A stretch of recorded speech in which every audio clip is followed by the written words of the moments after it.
ഷാനാസ് കിച്ചണിലേക്ക് സ്വാഗതം. ഇന്ന് നമുക്ക് ബ്രേക്ക്ഫാസ്റ്റ് റെസിപ്പിയിൽ ഒരു സാൻഡ്വിച്ച് ചെയ്യാം. ഓംലെറ്റ് സാൻഡ്വിച്ചാണ്, എഗ് ഓംലെറ്റ് സാൻഡ്വിച്ച്. അപ്പോൾ അത് നമുക്ക് കുറച്ച് സലാഡിൻ്റെ കൂടെ, വെജിറ്റബിൾ സലാഡിൻ്റെ കൂടെ ഒന്ന് സെർവ് ചെയ്യാം. അപ്പോൾ വളരെ ഹെൽത്തിയുമാണ്, നമുക്ക് വൈറ്റമിൻസും കിട്ടും. സലാഡും കൂടെ ചേർക്കുന്നുണ്ട്. വളരെ എളുപ്പം ചെയ്യാൻ പറ്റുന്ന ഒരു ബ്രേക്ക്ഫാസ്റ്റാണിത്. ബ്രേക്ക്ഫാസ്റ്റായിട്ട് മാത്രമല്ല, നമുക്കിത് സ്നാക്കായിട്ടോ അല്ലെങ്കിൽ ഡിന്നറായിട്ടോ ഒക്കെ നമുക്ക് സെർവ് ചെയ്യാം. അപ്പോൾ ഇത് ബ്രെഡ് ഇങ്ങനെ ഞാൻ കട്ട് ചെയ്തെടുക്കുകയാണ്. ഒരു കട്ടർ ഉണ്ടെങ്കിൽ അത് വെച്ച് ചെയ്യുക, അല്ലെങ്കിൽ ഇതുപോലെ എന്തെങ്കിലും വെച്ചിട്ടൊന്ന് മുറിച്ചെടുക്കുക. ഇതിപ്പോൾ സാധാരണ ബ്രെഡാണ് എടുത്തിരിക്കുന്നത്. സാൻഡ്വിച്ച് ബ്രെഡാണെങ്കിൽ നമുക്ക് കുറച്ചുകൂടി വലിയ റൗണ്ട് ആയിട്ട് നമുക്ക് മുറിച്ചെടുക്കാം. അപ്പോൾ വലിയൊരു ബോട്ടിലിൻ്റെ അടപ്പെടുത്തോ അല്ലെങ്കിൽ കട്ടർ വെച്ചിട്ടോ ചെയ്യുക. ഇതിപ്പോൾ ഞാൻ വൈറ്റ് ബ്രെഡാണ് എടുത്തിരിക്കുന്നത്. നമുക്ക് വീറ്റ് ബ്രെഡ്, ബ്രൗൺ ബ്രെഡൊക്കെ വെച്ച് ചെയ്യാം. മൾട്ടിഗ്രെയിൻ ബ്രെഡ് കിട്ടുമെങ്കിൽ അത് വെച്ച് ചെയ്യാം. ഏത് ബ്രെഡ് വേണമെങ്കിലും നമുക്ക് ഉപയോഗിക്കാം. അപ്പോൾ ഇവിടെ ഞാൻ എടുത്തിരിക്കുന്നത് സാധാരണ ഗ്രേറ്റ് ചെയ്തെടുക്കുന്ന ചീസാണ്. നമ്മൾ സ്ലൈസായിട്ടുള്ള ചീസാണ് എടുക്കുന്നതെങ്കിൽ അതും ഇതുപോലെ കട്ട് ചെയ്തെടുക്കുക റൗണ്ടായിട്ട്. ഇനി നമുക്ക് ഓംലെറ്റ് ഉണ്ടാക്കാം. അതിന് വേണ്ടിയിട്ട് ഞാനിവിടെ ഇപ്പോൾ ഇത്രയും ബ്രെഡിന് 2 മുട്ടയാണ് എടുത്തിരിക്കുന്നത്. അതിലേക്ക് നമുക്ക് വേറെ ഒന്നും ചേർക്കേണ്ട, പ്ലെയിൻ ഓംലെറ്റാണ് ഉണ്ടാക്കുന്നത്. അതിലേക്ക് കുറച്ച് ഉപ്പും കുരുമുളക് പൊടിയും മാത്രം ചേർത്താൽ മതി, വേറെ ഒന്നും ചേർക്കേണ്ട. ഉള്ളി അല്ലെങ്കിൽ പച്ചമുളക് ഇങ്ങനെയുള്ള സാധനങ്ങളൊന്നും ഞാൻ ചേർക്കുന്നില്ല. അപ്പോൾ ഇഷ്ടമാണെങ്കിൽ അതൊക്കെ ചേർത്ത് കൊടുക്കുക. ഞാനിപ്പോൾ എന്തായാലും ഒരു പ്ലെയിൻ ഓംലെറ്റാണ് ഉണ്ടാക്കുന്നത്. നല്ലതായിട്ടൊന്ന് ബീറ്റ് ചെയ്യുക, എന്നിട്ട് നമുക്കൊരു ഓംലെറ്റും കൂടി ഉണ്ടാക്കിയെടുക്കാം. അപ്പം ഇവിടെ ഇപ്പോൾ നെയ്യ്, ഞാൻ ഇത്രയും നെയ്യ് എടുത്തിട്ടുള്ളൂ. നെയ്യ് അല്ലെങ്കിൽ ബട്ടർ, നമുക്കിത് ഡബിൾ ടോസ്റ്റ് ചെയ്യാനുള്ളതാണ്. അപ്പോൾ ഈ ഒരു ടോസ്റ്റ് ചെയ്യുമ്പോൾ ഞാൻ ഇത്ര ഉപയോഗിക്കുന്നുള്ളൂ നെയ്യ്. പിന്നെ കുഞ്ഞുങ്ങൾക്കൊക്കെ കൊടുക്കുന്നതിൽ കുറച്ചുകൂടെ കൂടുതൽ നെയ്യൊക്കെ എടുത്ത് ചെയ്യുക. അപ്പോൾ കുറച്ചുകൂടെ ഒരു ബ്രൗൺ ഷെയ്ഡിൽ നമുക്കിത് ടോസ്റ്റ് ചെയ്തെടുക്കാം. അപ്പോൾ ഇതൊരു ഗോൾഡൻ ക്രിസ്പിയൊക്കെ ആവുന്നത് വരെ നമുക്ക് ടോസ്റ്റ് ചെയ്തെടുക്കാം. ഇപ്പോൾ ഒരു സൈഡ് മാത്രം നല്ല ബ്രൗൺ കളറാക്കി എടുക്കുക. അകത്ത് വരുന്ന സൈഡ് അത്രയ്ക്കൊന്നും ടോസ്റ്റ് ചെയ്യേണ്ട ആവശ്യമില്ല. അപ്പോൾ ഇതെല്ലാം അങ്ങനെ ചെയ്തെടുത്തിട്ടുണ്ട്. ഇനി നമുക്ക് ഓംലെറ്റ് ഉണ്ടാക്കാം. അതിനുവേണ്ടി കുറച്ച് എണ്ണ ഒഴിച്ചു കൊടുക്കാം. ഞാനിവിടെ ഒലിവ് ഓയിലാണ് എടുത്തിരിക്കുന്നത്, വെളിച്ചെണ്ണയല്ല. ഇനി നമുക്ക് പ്ലെയിൻ ആയിട്ടുള്ളൊരു ഓംലെറ്റ് ഉണ്ടാക്കിയെടുക്കാം. അപ്പോൾ ഇതിനകത്ത് പച്ചമുളക്, ഉള്ളി, ക്യാപ്സിക്കോ, അങ്ങനെ തക്കാളി അങ്ങനെ ഉള്ള ഒന്നും ചേർത്തിട്ടില്ല. പ്ലെയിൻ ഓംലെറ്റാണ് എടുക്കുന്നത്. അപ്പോൾ അതിൻ്റെയൊക്കെ ടേസ്റ്റ് ഇഷ്ടമാണെങ്കിൽ അതെല്ലാം ചെറുതായിട്ട് ചോപ്പ് ചെയ്ത് ഇട്ട് കൊടുക്കാം. അതെല്ലാം നമ്മുടെ താല്പര്യമാണ്. വെജിറ്റബിൾസും കൂടി ചേർത്ത് ചെയ്യണമെങ്കിൽ ചെയ്യാം, അല്ലെങ്കിൽ ഇങ്ങനെ ചെയ്യാം. അപ്പോൾ ഇനി ഇതിനകത്ത് കുറച്ച് മുളക് പൊടിയും കൂടെ ഒന്ന് സ്പ്രിങ്കിൾ ചെയ്ത് കൊടുക്കാം. ഇനി കൂടുതൽ എരിവ് വേണമെന്നുണ്ടെങ്കിൽ നമുക്ക് ബ്രെഡിനകത്തേക്ക് ഇത് വെക്കുമ്പോൾ കുറച്ചുകൂടെ പെപ്പറും സോൾട്ടും ഒക്കെ ചേർത്ത് കുറച്ചുകൂടെ ഒന്ന് സ്പൈസി ആക്കാം.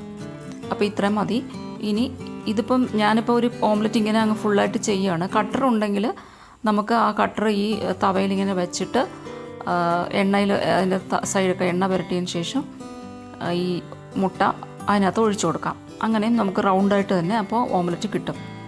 ഇതിപ്പോൾ ഞാൻ കട്ട് ചെയ്തെടുക്കേണ്ടി വരും. ഓംലെറ്റ് കട്ടറിനകത്ത് ഒഴിച്ച് ചെയ്യുകയാണെങ്കിൽ അങ്ങനെ ചെയ്യേണ്ട, റൗണ്ടായിട്ട് തന്നെ എടുക്കാം. അപ്പോൾ ഇതിപ്പോൾ ഞാനൊരു ചെറിയ ഒരു ഇത് വെച്ചിട്ട് ഇങ്ങനെ ഒന്ന് റൗണ്ടായിട്ട് കട്ട് ചെയ്തെടുക്കുകയാണ് ചെയ്യുന്നത്. അപ്പോൾ ചെറിയ റൗണ്ട് കട്ടർ ഉണ്ടെങ്കിൽ അതിൻ്റെ അകത്ത് വച്ചിട്ട് നമുക്ക് ഓംലെറ്റ് ഉണ്ടാക്കിയെടുക്കാം. അപ്പോൾ ഇങ്ങനെ ഓംലെറ്റ് മുഴുവനും ഇങ്ങനെ ഒന്ന് റൗണ്ട് പീസായിട്ടൊന്ന് കട്ട് ചെയ്തെടുക്കാം. എന്നിട്ട് ഇനി ഇതിനകത്തേക്ക് നമുക്ക് വെച്ച് കൊടുക്കാം. ഇതിൽ കുറച്ച് ചീസും കൂടെ വെച്ച് കൊടുക്കാം. അപ്പോൾ റൗണ്ട് ആയിട്ടുള്ള ചീസ് വേണമെങ്കിൽ നമുക്ക് സ്ലൈസായിട്ടുള്ള ചീസ് സ്ലൈസ് എടുത്തിട്ട് അതുപോലെ റൗണ്ടായിട്ട് കട്ട് ചെയ്ത് ഇങ്ങനെ വെച്ച് കൊടുക്കാം.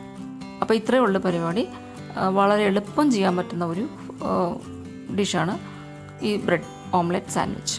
ഇനി നമുക്ക് ഒരിക്കൽ കൂടി ഇതിനെ ഒന്ന് ടോസ്റ്റ് ചെയ്തെടുക്കാം. അപ്പം നേരത്തെ ഞാൻ കുറച്ച് നെയ്യ് ചേർത്തിട്ടുള്ളൂ. അപ്പോൾ 2 പ്രാവശ്യം ടോസ്റ്റ് ചെയ്യുന്നതുകൊണ്ടാണ് അത്രയും നെയ്യ് എടുത്തത്. പിന്നെ കുഞ്ഞുങ്ങൾക്ക് കൊടുക്കണമെങ്കിൽ കുറച്ചും കൂടെ നെയ്യൊക്കെ ഇട്ട് നമുക്ക് നല്ലൊരു ക്രിസ്പി സാൻഡ്വിച്ചായിട്ട് നമുക്ക് എടുക്കാം. അപ്പോൾ ഇതിനകത്ത് വെച്ചിരിക്കുന്ന ആ ചീസൊന്ന് മെൽറ്റ് ആവാൻ വേണ്ടി മാത്രം ഒരു ലോ ഫ്ലെയിമിൽ വെച്ചിട്ട് ഒന്ന് ചൂടാക്കിയെടുത്താൽ മതി. കൂടുതലായിട്ടൊന്നും ടോസ്റ്റ് ചെയ്യേണ്ട ആവശ്യമില്ല. അപ്പോൾ വളരെ എളുപ്പം ചെയ്യാൻ പറ്റുന്ന ഒരു സാൻഡ്വിച്ചാണ്. എല്ലാവരും ഒന്ന് ട്രൈ ചെയ്ത് നോക്കുക. സ്നാക്കായിട്ടോ അല്ലെങ്കിൽ ഡിന്നറായിട്ടോ ഒക്കെ നമുക്ക് എടുക്കാം.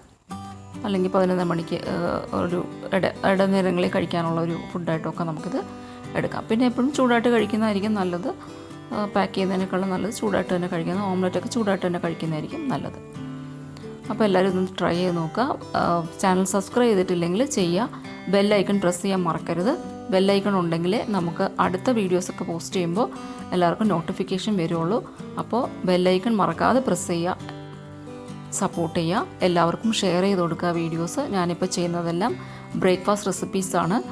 അപ്പോൾ എല്ലാവരും നല്ല അഭിപ്രായമാണ് പറയുന്നത്. അപ്പം ഒന്ന് ഷെയർ ചെയ്ത് മറ്റുള്ളവർക്കും കൂടി വീഡിയോസ് എത്തിച്ചു കൊടുക്കുക. അപ്പോൾ ഇനി നമുക്ക് മറ്റൊരു വീഡിയോയിൽ കാണാം. ഇത്രയേ ഉള്ളൂ ഈ വീഡിയോയിൽ ചെയ്യാനുള്ള പരിപാടി.